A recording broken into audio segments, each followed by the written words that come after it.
한국경제TV 생생한 실전 투자 정보 와우퀴. 월 5,000원 커피값으로 투자 정보가 내 손 안에 배달됩니다. 와우킥 N에서 만나요. 여러분 안녕하십니까? 미국장 투자를 여는 프리마켓온 손석구입니다. 뉴욕 증시가 오르긴 올랐는데 시장 분위기는 어수선합니다. 그도 그럴 것이 트럼프 행정부가 이란 사태에 개입할 가능성을 시사하면서 긴장감이 고조되고 있고요. 또 제롬 파월 연준 의장이 트럼프 대통령에게 공개 반발하면서 통화 정책도 불확실성이 커졌기 때문입니다. 자, 이런 가운데 좋은 소식도 있죠. 구글 알파벳 시총 4조 달러를 돌파하면서 AI와 빅테크의 영향력을 과시하는 모습도 보였습니다. 자, 프리마켓온 오늘도 이처럼 다양한 이슈들과 종목들로 함께하겠습니다. 지금부터 시작합니다.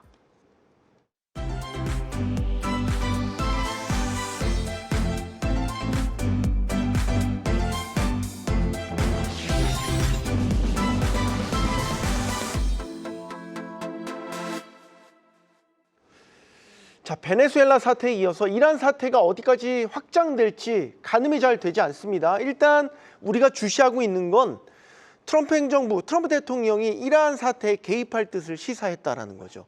그게 어떤 형태일지 모르겠지만 만약에 군사 개입이 될 경우에는 이란도 가만히 있지 않겠다. 으름장을 또 놓고 있습니다. 또 한 번의 큰 지정학적 리스크가 불거진 건 아닌지 어떻게 보십니까? 지금 불거지고 있는 거죠. 단지 이제 시장에서는 그 영향력이 굉장히 제한적이기 때문에 우리가 심각하게 받아들이고 있지 않는 상황이긴 하나 지금 날아 들어오고 있는 뉴스를 봐서는 꽤 고민을 좀 해볼 필요는 있는 것 같습니다. 뭐 무력적으로 압박하는 것만이 압박하는 것이 아니라 지금 결국엔 이란과 연관되어 있는 나라들에게 관세를 추가 부과하겠다라는 이야기들을 하지 않습니까? 네.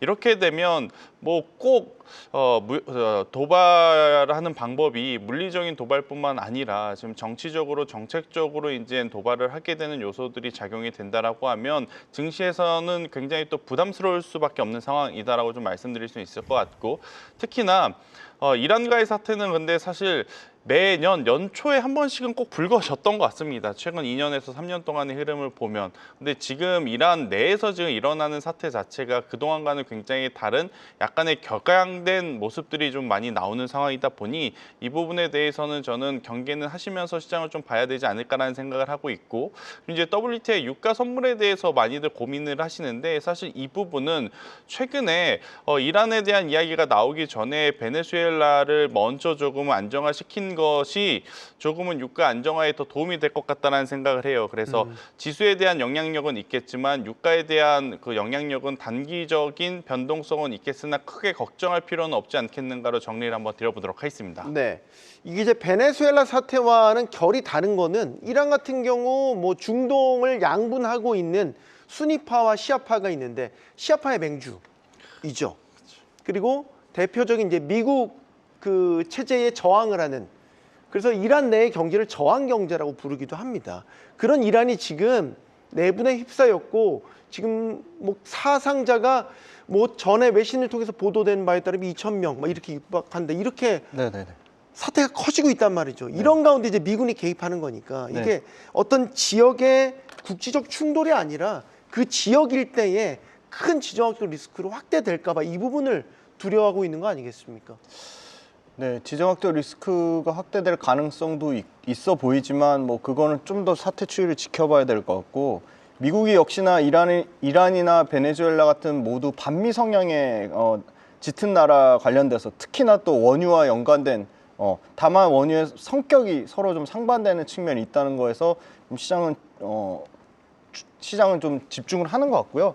석유 수출기구 오펙의 창립 회원국입니다. 이란은 대표적인 산유국이죠. 그래서 세계 원유 생산량의 많을 때는 15%까지 차지했습니다. 네. 물론 이란을 직접적으로 그 타격을 입히는 거는 중국, 이란의 그 원유 수요가 많은 탑3 국가 중에 하나가 중국인데 중국을 간접적으로 또 경제 규제를 하려는 속셈도 상당히 커 보이고요. 이란 정권이 자국 석유 산업에서 외국 기업들을 추방하면서 투자와 외부 전문성을 차단하면서 사실은 원유 생산량이 약 80년대 후반부터 많이 감소를 했습니다. 그리고 핵 개발과 맞물려서 긴장 상태를 이어가면서 트럼프 대통령 때 이란 핵 협정에서 탈퇴를 했고요. 그래서 이란 원유와의 단절을 선언했는데 지금 베네수엘라처럼 이란의 친미 정권을 내세워서 이란에 대한 석유 원유에 대한 확보 가능성도 존재를 하고 또 최근에 모닝스타 그 벨란다라 에너지 파트너스에 따르면 베네수엘라, 이란 석유를 동시에 장악하면서 사실은 이 부분에 대해서 아직 구체적인 상상 단계에 불과하다. 근데 트럼프 정부가 베네수엘라 원유 증산 고삐 재는 거라 이란의 원유 퇴출 두 가지를 다 동시에 염두에 둔 건 맞는 것 같아요. 왜냐하면 강력한 저유가 정책으로 결국은 지난번에도 한번 석유 관련돼서 베네수엘라 압박할 때 석유 가격 오르는 거에 대한 우려가 있었는데 그 베네수엘라보다는 오펙의 핵심 주축인 이란에 대해서 자국 에너지 기업에 대해서 원유 증산을 계속 압박하는 거는 이란에 대한 압박을 넘어서 중국에 대한 경제에 대한 압박까지도 있기 때문에 당연히 원유 증산을 계속 압박한다는 거는 공급이 줄어드는 거고 가격이 올라가기가 굉장히 어렵다. 그래서 낮은 유가 수준을 유지해서 미국 내 인플레이션을 막으려는 큰 틀의 의미로 보이고요. 이게 베네수엘라 압박할 때부터 이미 트럼프 자서전에도 나와 있을 정도로 40년 전부터 이걸 계획하고 있다고 할 정도로 이번에 그 트럼프 정권의 운명이 달린 11월 중간 선거까지 있는 만큼 네. 유가 급등을 트럼프 대통령 입장에서는 사전 차단하려는 의도로 보입니다. 사실 나쁜 시나리오를 가동하자면 끝이 없어요. 예를 들어서 미국이 군사 개입을 하고 이란이 여기에 반발을 해서 호르무즈 해협 같은 걸 다시 봉쇄를 하고 그러면 뭐 예를 들어 원유 수송선 같은 걸 다 돌아가게 되고 원유 생산도 차질이 빚어지게 되니까 국제유가 뛰고 뭐 이제 이런 식의 나쁜 시나리오를 돌리자면 끝이 없는데 문제는 본부장님 이걸 지금 시장이 선반영하고 있지는 않다라는 거죠. 유가도 지금 비교적 안정적인 흐름 보이고 있잖아요. 네. 일단 제가 앞서서도 이야기 드렸지만 지금 시장은 이쪽에서 지정학적 리스크에 대한 부분을 염두에 두고 있지는 않은 것 같아요. 지금 네. 당장은. 왜냐? 계속 반복됐었던 해마다 혹은 연초마다 반복됐었던 이슈이다 보니 학습 효과에 따라서 이러다 또 오히려 잘 해결이 되면 증시에는 긍정적인 영향을 더 미칠 수 있지 않겠는가라는 기대감도 살짝 갖고 있는 것도 같고요. 그리고 앞서 제가 잠깐 이야기를 드렸지만 이란은 옥죄임에 있어서 아무래도 안정장치들을 이미 트럼프가 단계별로 지금 하고 있는 상황이다 보니 아무래도 이제 원자재 시장에 그 미치는 영향도 혹은 파급력도 그렇게 크지 않다라고 좀 보시는 게 맞습니다. 한 가지 이제 변수는 뭐냐면 실제 무력 충돌이 일어났을 때죠. 그러니까 지난해에도 이런 뉴스들이 있었습니다. 트럼프 행정부가 이란의 핵시설 3곳을 미사일로 이제 발사를 했던 이슈가 있었던 만큼 네. 그런 뉴스가 나오게 된다면 시장이 일시적으로 굉장히 큰 변동성을 보이겠지만 과거의 사례들을 놓고 생각을 했었을 땐 그러한 변동성은 대외적인 변동성은 다들 매수의 기회, 매수의 찬스로 생각하시는 분들이 지금 훨씬 많은 상황일 뿐더러 네. 그리고 시장의 트렌드가 지난 12월부터 1월 달 공교롭게도 방산주들의 지금 매수세가 굉장히 강한 상황이지 않습니까? 네. 이렇게 되면 또 방산주가 시장의 주도주가 될 가능성. 그러니까 이제 전쟁은 전쟁대로 보고 투자하는 입장에서는 전쟁이 참 안 일어나면 좋겠지만 그래도 만약 그런 일련의 일들이 벌어진다 했었을 때는 방산주에 조금 더 집중을 하는 것들이 더 맞지 않겠는가라는 의견 드려보도록 하겠습니다. 네. 자, 아까 언뜻 나왔지만 연준 이야기로 넘어가 보도록 하겠습니다. 어제 또 깜짝 놀랄 만한 소식이 전해졌죠. 그리고 이 시장의 임팩트가 꽤 컸습니다. 제롬 파월 연준 의장이 긴급 영상 성명을 발표해서 연준과 자신을 향해서 연방 검찰이 수사 그리고 기소 가능성까지 내비친 것에 대해서 이거는 트럼프 대통령이 금리를 내리라고 한 말을 듣지 않은 데 따른 보복 조치다. 자, 이런 식으로 아주 이례적으로 강한 성명을 냈습니다. 선물 많이 빠졌어요. 근데 중요한 건 정규장 들어가서 사실 얼마나 임팩트가 있었냐. 오히려 이걸 저가 매수 기회로 활용한 측면도 보이고요. 그렇게 크게 시장을 뒤흔들진 못했단 말이죠. 일단 이 사태 어떻게 보셨는지부터 김지훈 대표님께 먼저 들을까요? 네, 그 트럼프가 이제 파월 압박한 요인 중에 하나가 그 3조 7천억에 투입된 연준 그 리노베이션에 대한 얘기인데요. 사실 이거 역시도 꼼꼼히 따져보면 비용 증가의 실제 원인이 상당히 있다. 그러니까 대규모 지하 공사 하는 것 자체도 기술적 난이도가 높고 그리고 이 100년 전만 해도 존재하지 않은 땅에 여러 가지 준설된 퇴적물로 메워주고 지하공사에 대한 기술 진입 장벽이 높다는 거. 그리고 워싱턴 DC 자체가 여러 가지 공간적인 제약이 있다는 거고요. 상당히 작업적인 부분, 그다음에 시장에 알려지지 않는 추가적인 비용 발생하는 부분이 분명히 있다는 겁니다. 그리고 실질적으로 여러 가지 그 뭐 건물의 뭐 성면 납 제거라든지 기계 시스템의 교체라든지 그 연방 보안 기준을 충족해야 되는 부분. 그러니까 상당히 트럼프가 공격은 하고 있지만 이런 보이지 않는 비용 요인들에 따라서 법적인 근거가 사실 매우 취약하다고 보고 있고요. 연준 감찰관 역시도 사기 낭비 증거가 없다. 그래서 뭐 트럼프도 실질적으로 한 적이 없다고 하고 이렇게 발뺌을 하고 있고 연준이 부당한 적대적인 비판을 받고 있다고 할 정도로 다른 연준 의원들과 다양한 학계에서 또 월가에서도 그런 부분이 나오고 있기 때문에 이 부분은 상당한 좀 일시적인 요인이라고 보고 있습니다. 시장이 일단 1차적으로 크게 반응하지는 않았는데 거기에 대한 원인 분석도 좀 필요할 것 같고 그다음에 이게 단기 이슈로 끝날 거냐 아니면 새로운 국면을 맞을 수도 있겠냐 이게 이제 연준 흔들기에 대한 근본적인 비판이 다시 일고 있단 말이죠. 전임 연준 의장들 혹은 시장 관계자들이 이런 식으로 의장과 연준을 흔드는 건 옳지 않다.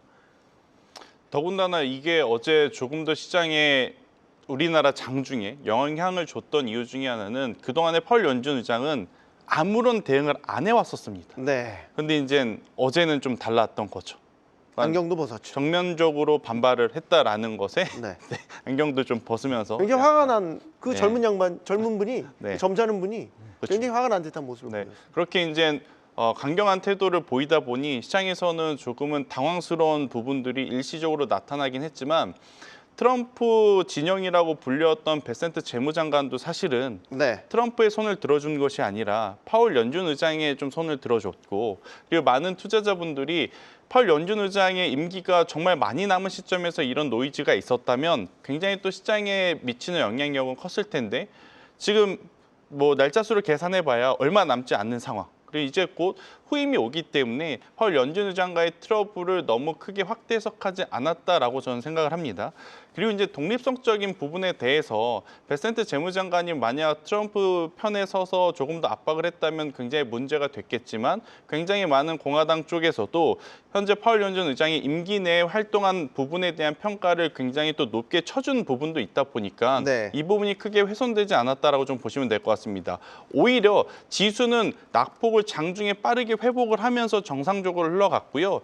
비이상적인 급등 흐름이 나온 쪽은 역시나 금과 은 시세였다. 네. 어제 골드가 엄청나게 강하게 움직였고 또 은 같은 경우에는 지난해 왜 그렇게 빠졌을까? 왜 그렇게 큰 변동성이 나왔을까? 의구심이 들 만큼 다 회복 그 이상의 또 시세를 보여준 상황이라 증시에 미치는 영향보다는 원자재에 미치는 영향들이 더 크지 않았나라는 생각이 들고 있고요.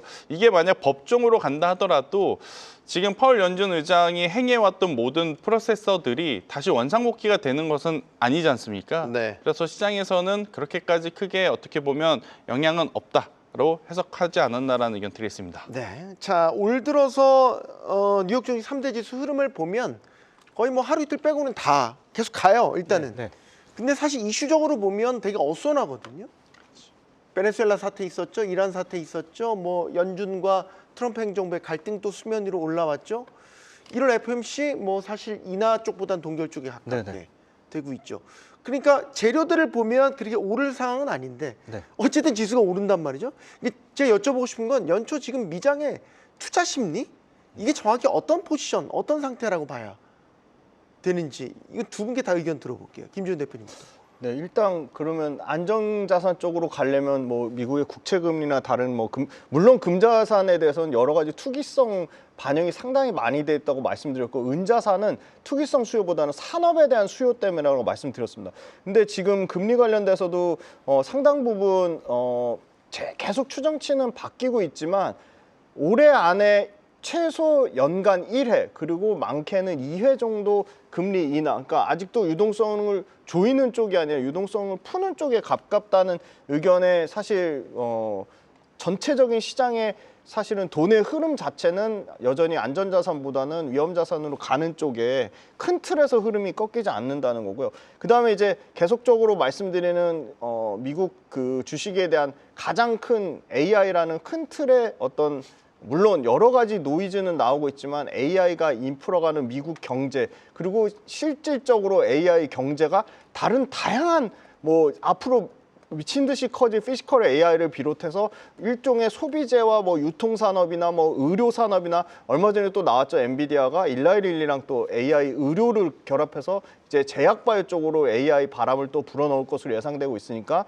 어플리케이션의 확장이 AI가 실제 모멘텀이 살아있으면서 다른 어플리케이션 확장이 일어난다? 그러면 AI가 쉽게 실적이 꺾이지는 않겠구나. 그리고 최근에 나온 거는 휴머노이드 로봇 업체를 이제 조사하면서 나온 건데 휴머노이드 로봇 업체의 제조 공장에 들어가는 자동차에 해당되는 자동차 제조 공장의 산업 노동 인구를 20%만 대체하면 그 효과가 자동차가 지금 미국의 이제 자율주행 시장까지 다 합쳐서 글로벌로 드디어 이제 올해 2026년 기준으로 7천조 시장이 된다고 하는데 7천조의 산업 인력을 20%만 대체하면 거의 1경에서 2경에 가까운 AI 생산성이 촉발하는 새로운 AI 시장이 열린다고 하거든요. 그래서 아무래도 여전히 AI에 대한 기대감이 꺾이지 않은 측면, 그거에 따른 실적이 뒤따라오는 측면이 있어 보이고 S&P 기준으로 최근에 엔비디아도 25배까지 내려오고 구글은 여전히 신고가 영역이 있고 4조 달러를 돌파하면서 PER 기준으로 30배 정도 수준이지만 나머지 아마존과 메타와 마이크로소프트 다 평균하면 지금 S&P 500 기준으로 여전히 23배 정도 수준이거든요. 그래서 실적의 추정치가 꺾이지 않으면 뭐 이런 여러 가지 지정학적 노이즈보다는 전체적으로 시장은 유동성이 풀려 있는 상태에서 AI가 꺾이지 않으면 쉽게 뭐 방향성이 틀어지기는 좀 어렵다. 물론 많이 오른 거에 대한 부담은 분명히 있습니다. 알겠습니다. 일단 지금은 CS를 통해서 확인된 피지컬 AI에 대한 잠재력, 이게 이제 AI 기존 모멘텀들이 그대로 이제 피지컬 AI로 옮겨갔고 유동성 장세까지 이제 결합이 되면서 일단은 오르고 있다. 본부장님 어떻게 보세요? 지금의 지수 상승에 몸을 태워도 되겠습니까? 태워도 되는데 이게 난이도가 굉장히 좀 많이 올라간 것처럼 보여요. 제가 지금 이 핀 비즈맵을 좀 띄워놨는데 이걸 보여주실 수 있으면 저는 보여주셨으면 좋겠어요. 지금 보면 작년과 재작년에는 어떤 흐름들이 많았냐면 우르르 올라갔다가 같이 우르르 내려오는 그런 모습들이 많았었거든요. 그러니까 테크주를 갖고 있으면 수익을 볼 때 다 같이 수익을 보고 조정이 나오면 다 같이 조정을 받는 시장이었는데 최근 2주에서 3주 동안은 이 M7 안에서도 경쟁 구도가 계속 나타나는 것 같아요. 그러니까 M7이 다 같이 한 편이 돼서 같이 올라가는 것처럼 보이지만 안에 내부적인 흐름을 보면 엔비디아 대 구글 하루는, 또 하루는 인텔과 뭐 브로드컴 혹은 인텔과 AMD 이렇게 경쟁 구도가 형성이 되면서 뭐 마이크로소프트와 애플 이런 경쟁 구도가 형성이 되면서 한쪽이 강하면 한쪽이 빠지는 그러한 풍선 효과들이 많이 나타나는 지금 시기가 아닌가 싶어요. 그런데 지수의 절대적인 위치와 절대 수치만 놓고 보면 올라가고 있으니까 많은 개인 투자자들 입장에서는 좋은 기업을 가지고 있다고 생각을 했었을 때는 당연히 내 계좌의 수익이 불어나야 되는 게 맞는데 지금 계좌를 막상 열어보면 내 수익은 정체되어 있는 경우들이 좀 많을 것 같아요. 왜냐, 지수보다 종목에 집중하지 않는다면 이게 수익을 보기 어려운 시장이라, 그래서 지수에 편승을 해야 되느냐 말아야 되느냐라는 질문에 굉장히 조심스럽지만 지수에 지금 가장 민감하게 반응하는 트렌드가 무엇인가를 잘 선별을 해야 될 것 같거든요. 저는 일단 첫 번째로는 작년까지만 하더라도 하드웨어였다면 올해는 약간의 소프트웨어 쪽에 대한 관심도 혹은 디바이스에 대한 관심도를 한번 높여보시는 게 좋을 것 같고요. 그리고 그게 아니라면 지금 M7 기업 혹은 테크주들만 움직이는 것이 아니라 제가 항상 말씀드리지만 지금 반도체 테크 안에서 선택이 어렵다면 가장 선택이 쉬운 에너지 전력 인프라 쪽을 보라라는 이야기를 좀 드리고 싶습니다. 그러니까 결국엔 반도체 산업이 올해의 주도주, AI가 주도주, 그리고 피지컬 AI와 비롯한 로봇들에 대한 주도주가 올 한 해에도 이어진다면 물론 그들의 제품을 생산하는 기업들이 선별적으로 움직이겠죠. 하지만 그 기업을 찾기란 굉장히 어렵다라고 좀 보여져요. 그런데 공통적으로 들어가는 건 에너지 전력 인프라이기 때문에 차라리 그런 고민이 있으신 분들은 종합 에너지 상사를 저는 공략을 하는 게 지금은 가장 안정적인 투자처가 되지 않겠나라는 의견을 드려보도록 하겠습니다. 자, 상당히 고난이도의 상승세이기 때문에 종목 선별이 어느 때보다 중요하다라는 의견을 주셨고, 알파벳 어떻습니까? 알파벳에 올라타 볼까? 시총 4조 달러라는 아주 의미 있는 기록을 세웠습니다. 이게 네 번째. 그렇죠? 4조 달러 돌파한 게 정말로 대단한 기록을 세웠고, 알파벳이 지금 오르고 있는 거는 우리가 기존에 알고 있던 이슈들, 뭐 제미나이가 워낙 좋은 성능을 내면서 AI 경쟁에서 한 발 앞섰다, 오픈 AI를 제쳤다, 이제 이런 호평 속에서 지금 주가가 어쨌든 뚜벅뚜벅 가고 있단 말이죠. 네네. 올해 주인공은 그러면 이 구글 제미나이 알파벳이 될 것이냐, 네. 여기에 동의를 하시는지 공감을 하시는지 궁금해요. 적극 동의합니다. 적극이라는 네. 부사를 붙일 정도로 동의하십니까? 엔비디아 시총을 언제든 뒤집을 수 있다고 생각합니다. 예.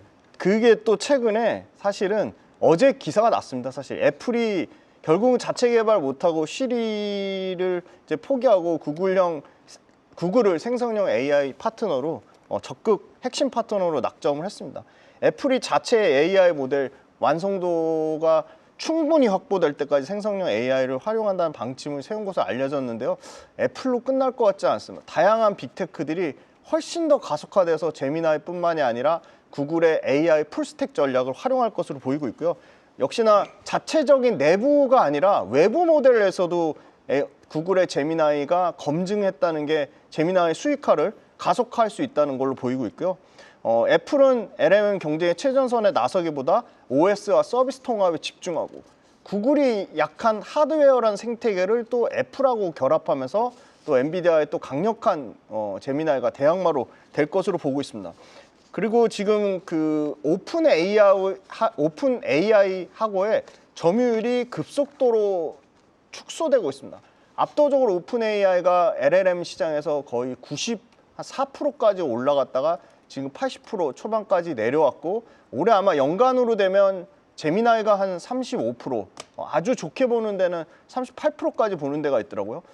그리고 오픈 AI 같은 경우는 급격하게 떨어져서 70% 초반 밑에까지도 떨어질 것으로 보고 있습니다. 제미나이 3 역시도 계속적으로 추론 능력과 성능의 안정성을 계속 입증하고 있고요. 아마 2025년도에 이미 작년에 상당히 최대 상승률을 기록해서 그거에 대한 상당한 부담감을 갖고 있지만, 지금의 PER 밸류에이션 30배, 그러니까 포워드 PER로 하면 더 떨어지죠. 26, 7배가 구글이 유일하게 갖고 있는 월가에서 그러니까 소위 말하는 AI 빅테크 중에 유일하게 갖고 있는 AI 칩, 데이터 센터 인프라, 그리고 대형 언어 모델, 그리고 자체 그러니까 하드웨어나 소프트웨어를 돌릴 수 있는 생태계를 포함했다는 점, 풀스택 기업이라는 거에 얼마나 밸류에이션 할증을 주냐에 따라 달려 있을 것 같고요. 이에 대한 뭐 경쟁사라고 할 수 있는 거는 마이크로소프트 정도밖에 없다. 그래서 인프라, 연산 능력, 대형 언어 모델, 어플리케이션, AI 기술 관련돼서 모두 지금 최정상급이라고 보고 있습니다. 그래서 이 부분 관련돼서는 계속적으로 애플 외에 구글 역시도 소위 말하는 오픈 AI가 챗 GPT 시장을 앞세워서 소비자 시장에, 그러니까 이제 B2B가 아니라 B2C로 적극 침투하듯이 구글은 이미 B2C를 갖고 있습니다. 그래서 그걸 바탕으로 뭐 디즈니라든지 그러니까 다양한 그 소위 말하는 소프트웨어가 장착되는 모델로, 아까 뭐 이제 추가적으로 월마트 얘기도 하시겠지만 네. 셉이라든지 다양한 콘텐츠나 엔터프라이즈나 소비재 업황과의 협력, 이런 비즈니스의 전반적인 영향력 확대는 밸류에이션 확장 가능성이 매우 높다고 보고 있습니다. 네. 그러니까 이제 올해 또 나타날 게 어떤 식의 합종 연행들이 얼마나 파워풀하게 나타날 것이냐, 이제 이거에 대한 판단을 하겠죠. 아까 말씀하셨던 이제 아이폰과의 애플과의 일단은 합종 연행. 또 하나 나온 게 이제 UCP라고 해서 쉽게 말해서 이제 쇼핑, 커머스 영역과 AI가 결합되면 어떤 퍼포먼스를 낼 수 있을 것이냐. 자, 일단 구글 알파벳이 UCP라는 새로운 화두를 던졌어요. 월마트와 손을 잡았습니다. 그러면 쉽게 얘기해서 쇼핑 검색 안에 이 제미나이가 들어가서 최적의 쇼핑 환경, 검색 결과 이런 것들을 내준다는 거 아니겠습니까? 네, 일단 이게 어떤 변화라고 봐야 되는 건지, 이 파트너십은 어떤 파워풀한 효과를 낼 것인지. 상품의 제공자와 소비자 사이에서 구매 결정 의사를 도와주는 AI 에이전트라고 이해를 하시는 게 가장 빠를 것 같습니다. 월마트가 나스닥으로 옮겨온 것도 이런 것들 다 연관이 있나 봐요. 그렇죠.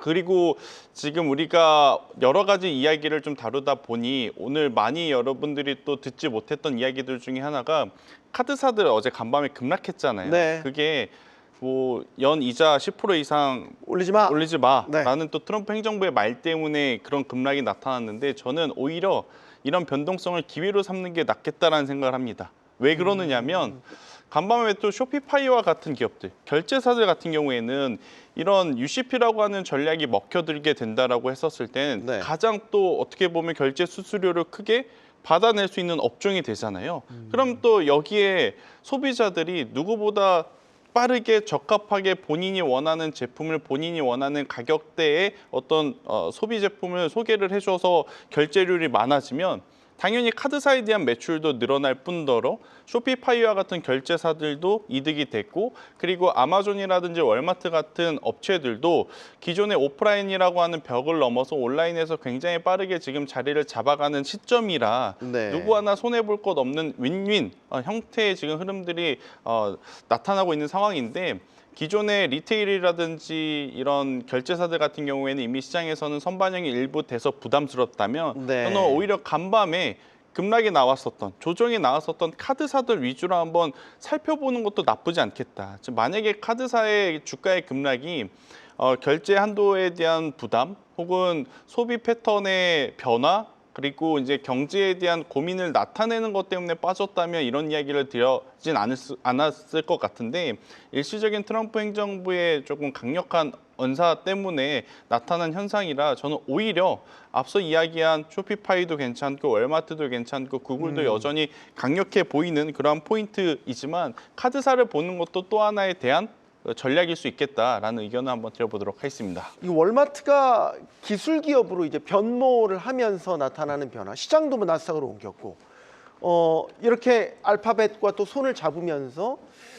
쇼핑 AI 에이전트라는 새로운 또 영역들을 만들어내고 있고, 이게 경쟁 관계로 보면 사실 반 아마존의 대항마로서 월마트가 본격적으로 부상한다 이런 신호로도 볼 수 있는 거 아니에요? 네, 다양한 기술 기업하고 협업을 하고 있습니다. 지금 네.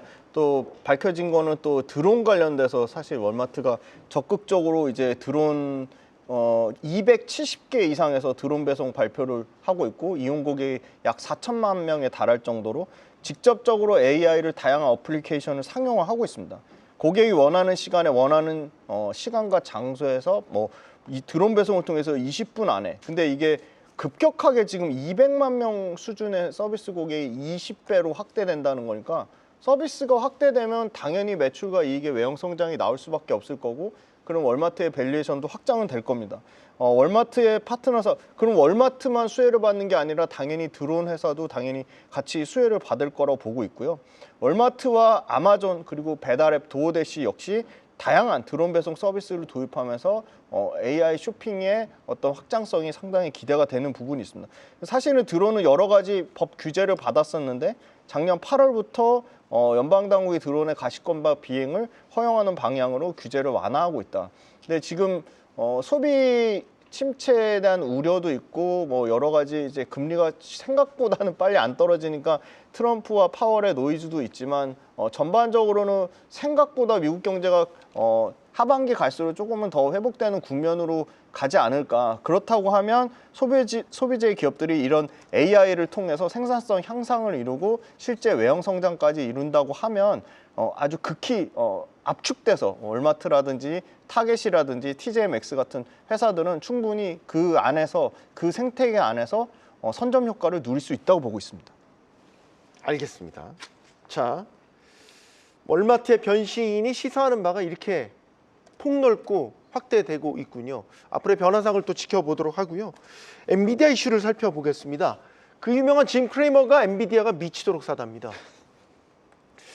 물론 참 짐 크레이머답다라는 생각도 들긴 합니다.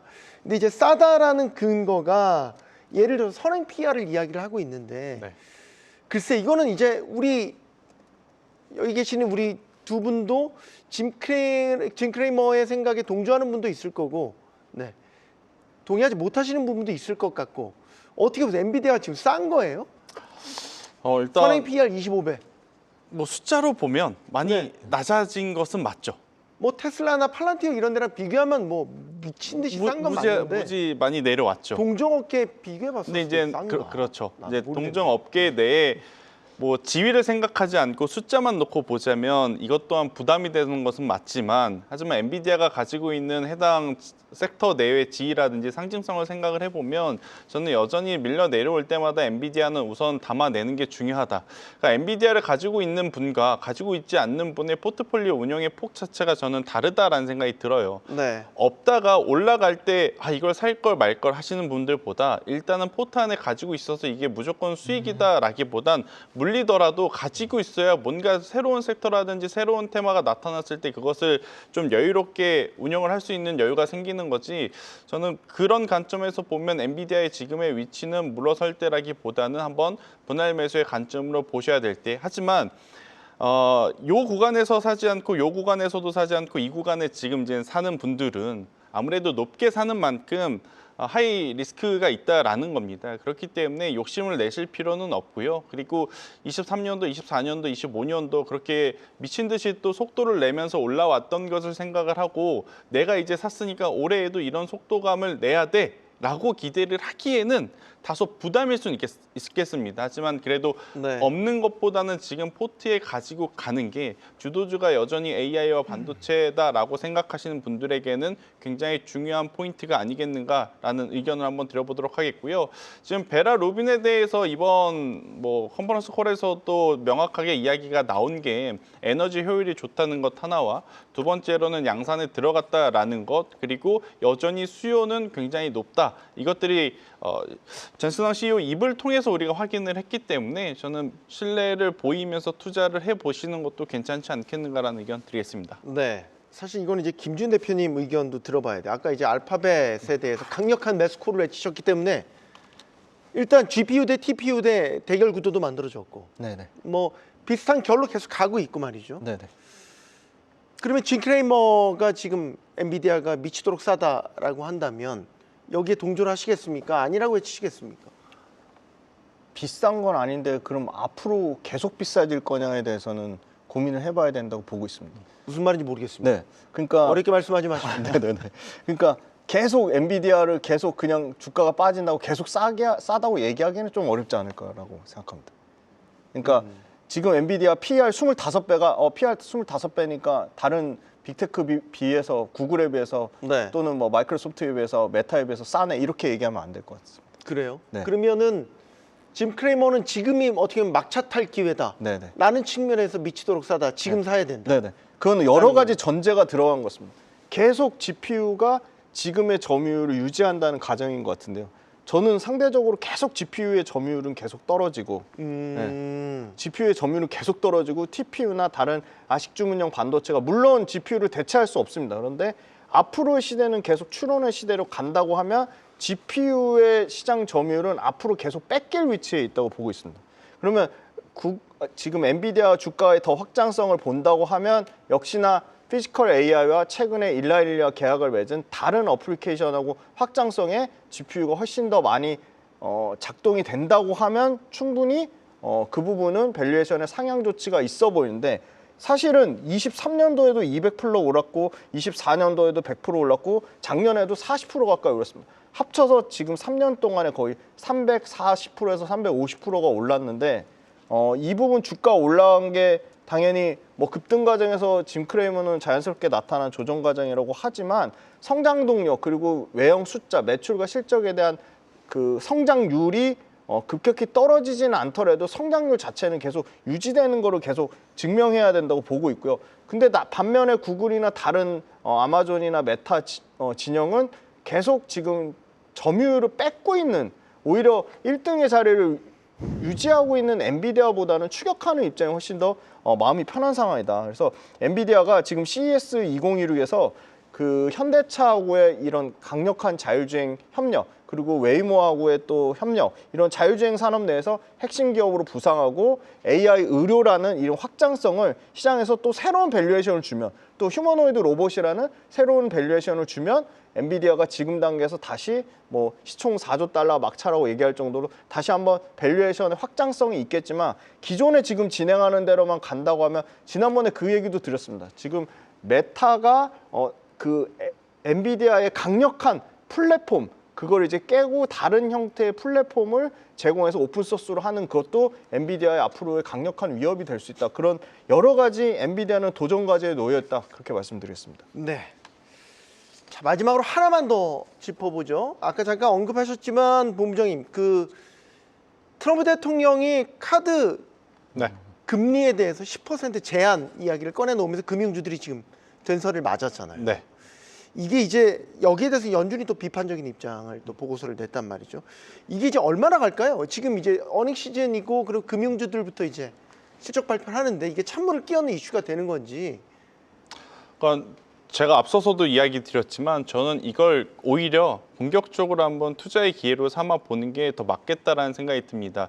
이게 결정이 된 것이 아니다라는 게 첫 번째 이유고요. 네. 두 번째로는 제가 앞서서도 이야기 드렸지만 소비가 줄어들거나 소비의 어떤 패턴 자체가 바뀌면서 지금 미국 경기에 대한 부담감이 있는 것 아니야라는 이런 하락이 아니라 트럼프 행정부의 말 때문에 빠진 것이라 저는 충분히 단기적으로 V자 반등도 나올 가능성이 굉장히 높다 보여지고 있고 지금 카드사들도 사실 한 번 더 어떻게 보면 AI 에이전트가 굉장히 많은 플랫폼에 붙음으로 인해서 좋은 성과들을 낼 수 있는 기회에 안착되어 있다라고 보여집니다. 그리고 네. 또 속상한 이야기이지만 카드사의 매출 구조는 1% 때문에 굴러가는 거거든요. 그러니까 99%의 소비가 많아서라기보단 상위 1%의 소비가 굉장히 많아서인데 그 상위 1%는 이런 뉴스에 그렇게 크게 소비를 줄였다. 소비를 늘렸다 하는 것은 아니니까 저는 너무 큰 걱정은 하실 필요는 없이 길게 보면 지금이 기회라고 좀 보여지는 게 맞을 것 같고요. 막 급락이라는 표현을 제가 좀 드려서 엄청나게 많이 빠진 것처럼 보이지만 최근에 올라온 것 대비 그냥 약간의 가벼운 조정 이렇게 네. 생각을 하시면 될 것 같습니다. 알겠습니다. 자, 이슈 여기서 좀 마무리를 해보고요. 오늘 정규장에서 중요한 지표 발표 있습니다. 오늘 CPI 네. 발표 예정돼 있죠. 네, 일단은 뭐 CPI보다도 우리나라 시간으로 10시 15분에 ADP 주간 고용 변화 보고서부터 이제 민간 고용 체크를 보고서 해야 될 것 나오군요. 같습니다. 네. 결국엔 지금 지난주 주말부터 계속 고용이 낮냐, 실업이 낮냐 지금 이 이야기를 하고 있는 주간이기 때문에 ADP 주간 고용 변화 보고서를 시작으로 또 우리나라 시간 10시 반에 소비자 물가지수 12월 MOM께 나오고요. 또 이제 12월 YOY 기준으로 나오는 그러한 상황이고 근원 소비자 물가지수가 지금 예상치 대비 얼만큼 나오는지 여부를 또 시장에서는 어떻게 해석할 건지 작년 같은 경우에는 배드뉴스를 굿뉴스로 해석을 하는 경우가 많았는데 올해 들어오면서 굿뉴스는 굿뉴스대로 배드뉴스는 배드뉴스대로 좀 해석하는 상황이라 지표에 대한 수치도 수치지만 그 이후에 해석 방향성도 한번 꼭 체크를 해보셨으면 좋겠다는 의견 드리겠습니다.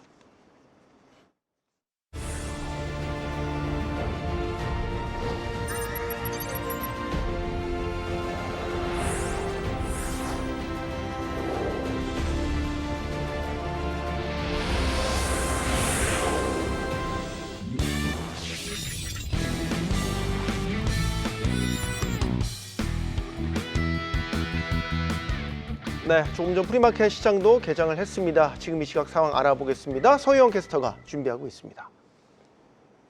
가장 먼저 만나는 프리마켓의 중요한 시그널 프리마켓 나우입니다. 이 시각 현재 프리마켓 개장 상황 확인해 볼 텐데요. 의미 있는 움직임 보여준 모버 종목부터 함께 보겠습니다. 애플이 AI 시스템의 기반 모델로 구글의 제미나이를 채택했습니다.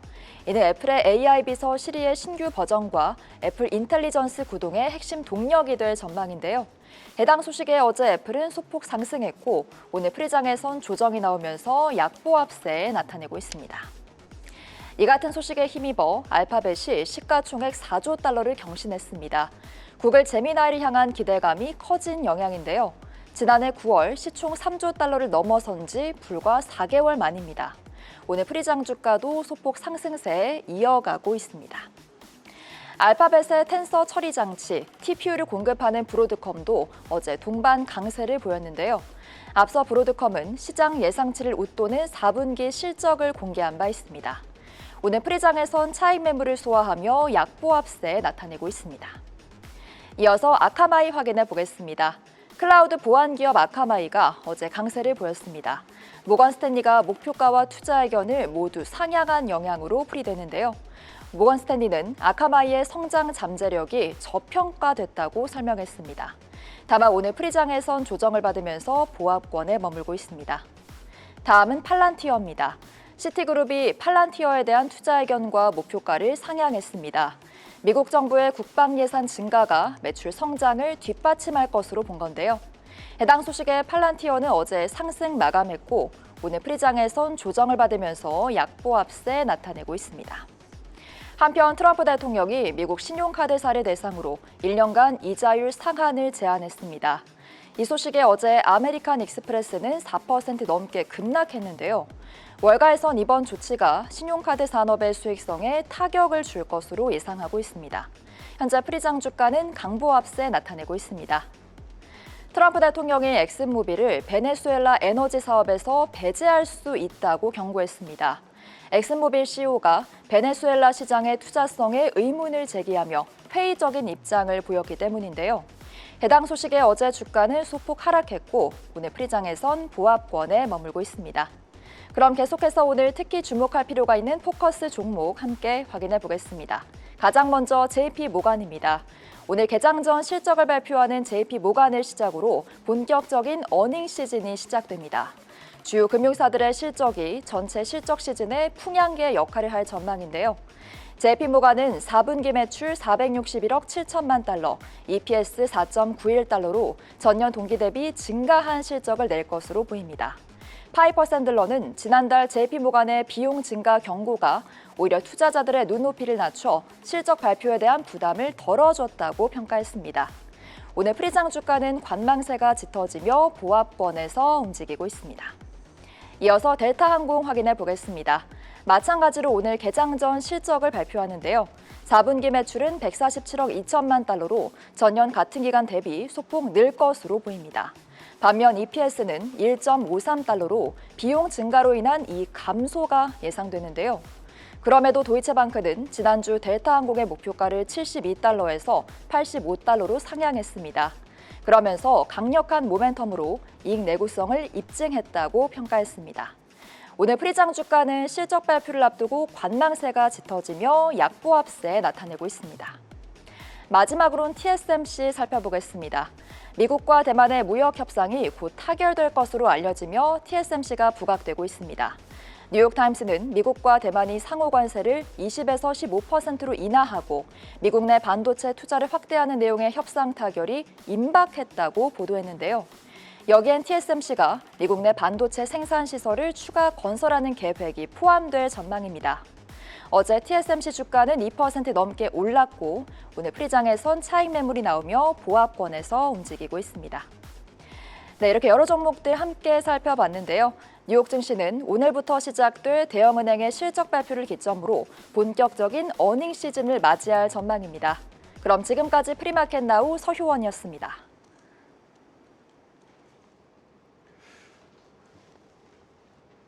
네, 오늘도 미장의 강력한 종목들 준비해봤습니다. 성장 모멘텀을 갖췄고 또 알짜배기 실적을 내면서 시장에 자신을 꿋꿋이 증명해내는 보석 같은 종목들인데요. 하나씩 살펴보겠습니다. 자, 오늘 첫 번째로 가볼 종목은 김태성 본부장이 준비해 주셨습니다. 덱스컴이라는 회사예요. 네. 의료기기 회사이고 이게 당뇨병과 관련 혈당 측정기 네. 내는 회사죠. 일단 지난주에 CES 끝나고 아마 많은 투자자분들이 또 시선을 두고 관심을 가져볼 수 있었던 섹터가 헬스케어가 아닌가 싶어요. 네. 그런데 막상 장 열리고 보니까 이번 주 시작하고 나니까 헬스케어 쪽보다는 여전히 지금 기술주에 많은 수급이 몰려서 많이들 좀 고민을 하실 것 같은데 우선 덱스컴이라고 하는 기업 이야기를 하기 전에 오늘 프리장의 또 시세를 보면 고민이 됩니다. JP모건 컨퍼런스, 헬스케어 컨퍼런스가 지금 진행이 되는데 프리장에서부터 지금 인텔을 또 앞세워서 AMD라든지 알파벳의 주가가 굉장히 강한 모습을 좀 보이고 있어요. 그나마 다행스러운 건 아스트라제네카와 같은 기업들이 조금씩 거래량이 이제 붙고 있기 때문에 헬스케어라든지 제약바이오 안에서 스토리텔링이 가능한 기업들은 여러분들이 꼭 한번 체크를 해보실 때가 되지 않았나 이야기를 드려보면서 이 덱스콘 같은 경우에는 뭐 다른 것들보다도 연속 혈당 측정기에 대한 매출이 굉장히 지금 긍정적으로 흘러가고 있다고 좀 보시면 될 것 같습니다. 네. 특히나 가장 중요한 건 처방전이 없어도 살 수 있는 기기라는 거죠. 그러니까 이게 왜 중요하냐? 사실은 지금 일라이릴리라든지 노보노디스크를 통해서 비만 당뇨 치료제 시장이 확 커진 지가 벌써 2년에서 3년 차에 접어들잖아요. 네. 그러면 이제는 그 약효를 경험하셨던 분들이 계속 약을 맞을 수는 없으니까 끊고 계속 이제 지속적으로 몸무게를 이제 관리를 하시는 분들이 많아질 수밖에 없는 현재 시점임을 감안을 했었을 때 바로 이 연속 혈당 측정기에 대한 판매 매출량도 늘어났다라는 게 큰 포인트라고 좀 보시면 됩니다. 네. 이번 분기만 갑작스럽게 성장한 것이 아니라 지난 3분기부터였습니다. 3분기부터 4분기 계속해서 지금 매출이 시장 예상치보다도 지금 급성장을 하는 모습을 좀 보이면서 굉장히 좋은 숫자를 찍고 있는 상황이라 저는 다른 쪽보다도 연속 혈당 측정기 관련한 덱스컴이라고 하는 기업의 흐름을 한번 체크해 보는 게 좋을 것 같고요. 그리고 이제 경쟁사 이제 에버트라는 기업까지는 계속 부딪히고 있는데 네.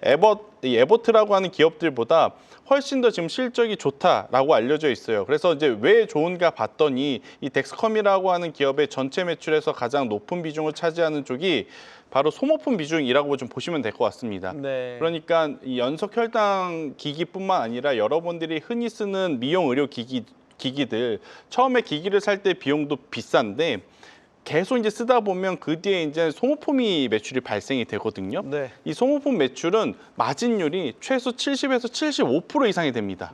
그러니까 10일에서 15일 동안 한번 쓰면 이거를 바꿔야 되는 기기의 특성상 저는 오히려 이 소모품 비중이 많은 쪽이 앞으로 매출을 내는 데 더 유리하지 않겠는가라는 생각이 들어서 다른 쪽보다는 이 덱스컴이라고 하는 기업의 주가를 눈여겨 보시는 것도 저는 괜찮지 않겠는가라는 생각이 들고 있고 네. 지금 차트를 보더라도 여러분들이 보기 좀 편하게 캔들 모양으로 바꿔서 지금 열어드렸는데 낮은 위치에서 출발을 하고 있습니다. 그동안에 있는 실적에 대한 불확실성 그리고 매출에 대한 연속성이 과연 나올 것인가에 대한 고민이 있었는데 이 두 가지가 어떻게 보면 이 트렌드에 맞춰서 매출이 증가를 하고 있는 출발 지점이기 때문에 저는 충분히 우리가 한번 따라가 보는 것도 괜찮지 않겠는가라는 의견을 드려보도록 하겠습니다. 그런 분석도 재밌네요. 그러니까 일라이릴리나 노보노디스크의 그 비만 치료제 때문에 당뇨병 치료제 시장이 확 커졌고 네. 그것만 계속해서 유지할 수 없으니까 없으니까. 그의 이제 관리는 사실 네. 혈당 측정을 통해서 계속 관리를 해야 되니까 되죠. 네. 여기에 따른 수혜가 예상이 된다라는 거고 사실 이제 이런 의료기기 자체는 기기 자체가 수익률이 높지는 않고 그렇죠. 소모품. 거기에 들어간 소모품을 가지고 주 수익원, 주 매출원이 거기서 나올 수 있기 때문에 그래서 저 앞단에서 지금 그 기기가 잘 깔리기만 하면 네. 당연히 소모품 매출은 따라오게 되어 있으니까 그 부분에 대한 기대를 한번 걸어보시는 것이 낫지 않겠나라는 의견 드리겠습니다. 혈당 측정하려면 이제 일단은 살을 콕 찍어가지고 그렇죠. 피를 낸 피를 다음에 내니까. 그 피를 이제 그 소위 용지 위에 올려서 혈당을 측정해야 되니까 거기에서 나오는 소모품들은 네. 뭐 계속 네, 그렇죠. 쓸 수밖에 없겠다라는 생각이 또 드는군요. 잘 들었습니다. 자, 김지현 대표님의 이번에는 첫 번째 종목으로 가보겠습니다. 서브 로보틱스라는 기업입니다. 이 회사가 이제 자율주행형 배달 로봇인 네네네. 거죠. 우버에서 독립한 회사죠. 네네네. 굉장히 흥미롭네요. 네. 우리나라 로봇주는 뭐 거의 세 종목까지도 거의 10배거가 나왔는데 미국의 로봇주는 아직까지는 그렇게 움직이지 않고 있는데 사실은 미국의 로봇주들도 엔비디아 젠슨왕이 딱 콕 집어서 이 로봇 회사를 너무 사랑한다고까지 얘기를 했습니다. 서브 로보틱스라는 회사고요. 네. 말씀 주신 자율주행 배달 로봇 회사입니다. 우버로부터 독립했는데 우버가 12% 최대 주주 지분을 갖고 있고요. 엔비디아도 투자했던 회사입니다. 최근 들어서 피지컬 AI 테마의 가장 최선호 종목으로 여러 미국 월가의 증권사들이 지금 얘기를 하고 있습니다. 사실은 아직까지 적자는 분명한데 자율주행 기술이 AI가 물리적 환경을 인식해서 물리적 환경을 실시간으로 기계를 제어하는 피지컬 AI의 어떤 가장 본질적인 테스트 베드가 이 자율주행으로 구현되는 AI라고 보고 있습니다.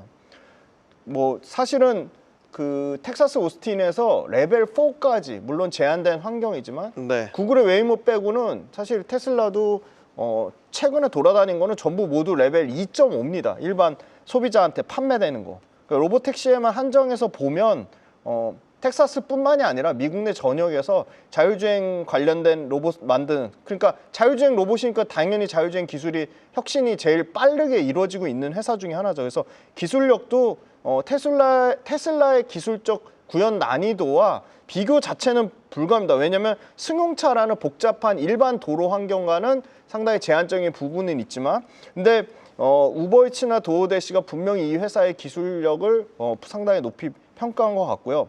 배달 서비스가 급격하게 확산되고 있는데 앞으로 더 확산될 수밖에 없는 거는, 일반적으로 미국 내에서 배달하는 서비스가 대략 한 $10에서 $12를 본다고 하면 이 회사의 목표는 $1 정도 수준입니다. 10분의 1 토막으로 지금 굉장히 급격하게 낮추려고 하고 있습니다. 그러니까 안 쓸 이유가 없는 거죠, 사실은. 그래서 지금 원래는 LA 한 곳에서 시작했는데 당장 올해만 해도 20곳 이상으로 20배 이상의 서비스 지역 확장이 예상됩니다. 마이애미, 댈러스, 애틀란타, 시카고, 당장 지금 7개 이상의 도시가 작년 4분기 기준으로 확산이 됐고요. 네. 제휴 레스토랑만 4,000개 넘을 정도로 상당 부분 확장성이 있다. 그래서 제일 중요한 거는 라이다나 초음파, 센서 같은, 카메라 같은 요 기술인데, 이 관련돼서 기술을 충분히 갖췄고, 배달 완료율, 그리고 배달 관련된 여러 가지 복합적인 사고 역시도 그 최적화하는 AI 시스템으로 최적화하면서 배달 완료율이 작년 12월 달 기준으로 100%에 달한다. 그래서 얘네 그 컨퍼런스 콜에서 밝힌 거는 바로 이겁니다. 25년도는 이제 그 로봇 배치를 어떻게 보면 씨앗을 뿌리는 기간이었다면, 올해는 실적으로 성장으로 거둬들이는 시기가 올해 26년 본격적인 해라고 보고 있고요. 네. 애널리스트가 평균적으로 매출 성장률 본 게 연평균 그러니까 1200%, 그러니까 12배 매출 성장이 난다고 보고 있습니다. 그러니까 작년 매출이 $250만, 1200%면 대략적으로 $3000만 넘을 것으로 올해 예상이 되고 있습니다. 네. 올해 본격적으로 이제 예를 들어서 깔리는 대수가 확대되면 네네. 거기에 이제 사업화에 성공할 수 있을지 여부를 가늠할 수 있겠네요. 네네. 아직까지는 물론 레벨 자체는 높기는 하지만 네네. 규모의 경제를 이루진 못한 것 같고, 네네. 그러니까 수익성도 아직은 원하는 만큼 나오지 않을 테고, 맞습니다. 네. 요게 이제 확장이 돼서 네. 본격적으로 깔렸을 때 어떻게 잘 돌아가는지, 네네. 요거를 또 보는 흥미로운 관전 포인트가 여기에 또 있을 것 같습니다. 이 서브 로보틱스는 나중에 한 번 더 네네네. 분석을 해주세요. 지금 시총이 이제 1조대거든요. 네. 그래서 일단 매출이 11배 성장하면 당연히 주가라는 거는 그 회사의 실적 성장률에 그 회사에 대한 멀티플, 사람들이 이익에 대한 기대값이거든요. 지금 이제 적자니까 네. 이익에 대한 기대값이 없는데, 매출이 10배 성장하는 거는 실적이 10배 성장하는 거니까 그거에 대해서도 주가는 어느 정도 반영을 해줘야 되지 않을까, 그렇게 보고 있습니다. 오케이, 알겠습니다. 네. 오늘은 여기까지 듣도록 하겠고요. 자, 다음 종목으로 계속 가볼까요? 김태서 모멘의 두 번째 종목 에어로바이런먼트입니다. 요즘 핫하다는 미국 방산주 네. 중에서도 이제 드론 관련된 기업이죠. 네. 일단 과거에 드론 하면 이미지가 배달용으로만 많이 인식이 되었는데, 이건 배달용 아니죠? 네, 러시아 우크라이나 사태를 이제 겪으면서 이제는 무기로서의 이 드론 중요성이 굉장히 커질 수밖에 없는 상황임이 밝혀지고 있는 상황인 것 같습니다. 네. 일단 최근에 이 블루할로라고 하는 기업을 인수를 하죠. 이 기업을 인수를 함으로써 기존에 소형 드론에만 특화되어 있었던 이미지를 제대로 이제 방산주로 평가를 받는 트리거를 좀 만났다라고 좀 보시면 될 것 같습니다. 실제 지난 3분기 실적을 놓고 보고 있노라면 이 블루할로라고 하는 기업을 통해서 나온 실적이 거의 40에서 45% 정도. 그러니까 외형 성장에도 정말 도움이 되는 인수합병이었다라고 좀 보시면 될 것 같아서 이 부분에 대한 긍정적인 흐름들을 계속 지켜봐야 될 것 같고요. 그리고 이제 수주잔고가 확정 수주잔고 기준으로 보면 2026년 지난주 기준으로 제가 조회를 했을 때 11억 달러가 되더라고요. 그러니까 우리나라 돈으로 1조 약 한 2천억 정도 수주잔고를 달성한 상황이라서요. 그 기준으로만 보더라도 앞으로의 매출은 굉장히 커져나갈 가능성이 높다라고 좀 보시면 될 것 같고, 네. 자폭 드론이 AI를 만나서 더 정밀해졌다라고 보시면 됩니다. 그리고 과거보다 대량으로 지금 생산을 할 수 있는 캐펙스를 확보했기 때문에 저는 에어로바이러먼트를 여러분들이 중장기 관점으로 보셔도 괜찮지 않겠는가라는 의견을 한번 드려보면서 결국엔 좋은 기술이 있다 하더라도 수주 잔고가 없으면 꽝인 기업들이 많거든요. 근데 네. 지금 수주 잔고가 워낙 그것도 폭이 우상향 곡선을 그리긴 그렸는데 작년과 재작년 대비해서 갑자기 확 지금 수주 잔고가 늘어난 것을 감안을 해보면 네. 미국 내에서도 기술력으로 많이 인정을 받고 있다라고 좀 해석이 될 수 있어서 저는 에어로바이러먼트가 지금의 위치가 조금은 부담스러울 수는 있겠지만 단기적으로 좀 보지 마시고 기존의 드론주라면 테마주 아니야? 단기적으로 끝내야 되는 거 아니야? 생각을 할 수 있지만 이제는 투자의 관점으로 하면 천천히 모아가셔도 괜찮지 않겠는가라는 의견 드리도록 하겠습니다. 네, 알겠습니다. 사실 질문을 더 하고 싶은데 저희가 시간이 없어서 오늘은 여기까지만 네. 가름을 하겠고요. 마지막 종목 가보죠. 김지현 대표님, 로얄 캐리비안 크루즈. 네. 크루즈 기업을 가지고 나오셨습니다. 네네. 저희가 이제 앞서 크루즈 기업을 많이 분석을 해봤는데 네. 이 로얄 크루즈와 사실 비교 분석도 했었거든요. 네네. 일단 궁금하네요. 왜 가지고 나오셨는지. 네. 일단 크루즈 엄청 가고 싶다고 많이 말씀도 하셨죠. 그래서 사실은 저도 상당히 가고 꿈이죠, 싶고, 근데 이게 크루즈가 쉽게 꺾이지 않을 거가 워낙 그 초고가 소비자들 대상으로 하는 거고, 영상 보니까 또 가고 싶네요. 가격에 있어서 안 꺾이고, 당연히 저도 카니발과 엄청 고민했는데, 물론 카니발이 1등입니다. 카니발이 앞에서 김태성 본부장님도 얘기했죠. 한 8에서 10% 정도 가격이 더 비싼 건 있는데, 그럼 카니발을 추천하시지 왜? 지금 카니발은요 점유율이 44%고요. 로얄 캐리비안 크루즈가 25%에서 지금 최근에 급격하게 올라와서 28%까지 올라왔거든요. 저는 1등보다는 따라가는 2등주. 그러니까 8% 가격이 로얄 캐리비안 크루즈가 더 싸다는 거는 로얄 캐리비안 크루즈 입장에서는 여기서 더 가격을 올릴 가능성이 저는 더 있다고 보고 있습니다. 그리고 굉장히 재미난 게 22년도 때 코로나 때 박살 나면서 얘네가 자체적으로 재무구조 완전 체질 개선하는 어떤 프로그램을 진행을 했는데요. 네. 그 프로그램의 업그레이드 버전을 다시 지금 진행을 합니다. 그래서 그 프로그램 이 트라이팩터라는 게 과거에 진행했던 거고요. 18개월 앞당겨서 달성하면서 완전 로열 캐리비안 크루즈의 체질이 바뀌었고요. 후속으로 퍼펙타라는 프로그램을 하고 있어요. 다음 단계 변혁적 성장의 출발점이라고 하는데 굉장히 물론 회사가 목표 수익률대로 다 가는 건 아니지만 일단 두 가지 조정 EPS 핵심 재무지표 두 가지를요. 주당 순이익을 연평균 최소한 2028년까지는 연복리로 20% 누적적으로 계속 달성하겠다고 했고요. 투하자본 수익률 ROIC를 16% 이상 16% 이상이면 카니발보다 훨씬 압도적인 수준이고요. 상당히 고속 성장하는 거를 최소한 앞으로 28년도까지 밝혔고요. 그다음에 얘네가 재미난 거는 사실 여기도 다양한 로열 캐리비안 크루즈만의 앱과 디지털 플랫폼을 통해 상당히 액티비티나 다양한, 그러니까 자체적으로 배에 들어가는 돈보다는 소비자한테 제공하는 편의성과 이 최적의 서비스를 통해 지금 스케줄과 액티비티 같은 거에 대해 추가 매출을 쉽게 올리려고 하고 있습니다. 네. 마지막으로 지금 바하마 섬을요 독점으로 해서 거기서 이 독점으로 바하마 섬 패키지를 이용할 수 있는 거는 로얄 캐리비안 크루즈밖에 없다. 이 상품명이 퍼펙트 데이의 코코케이인데요. 이게 말 그대로 지금 폭발적인 성장을 이루고 있습니다. 가고 싶네요. 크루즈에 한번 가야 되는데. 자, 마지막 종목까지 짚어봤습니다. 로얄 캐리비안 크루즈였고요. 자, 오늘 스타인베스트먼트 김태성 본부장, JS 인베스트먼트 김지훈 대표 함께 해주셨습니다. 고맙습니다.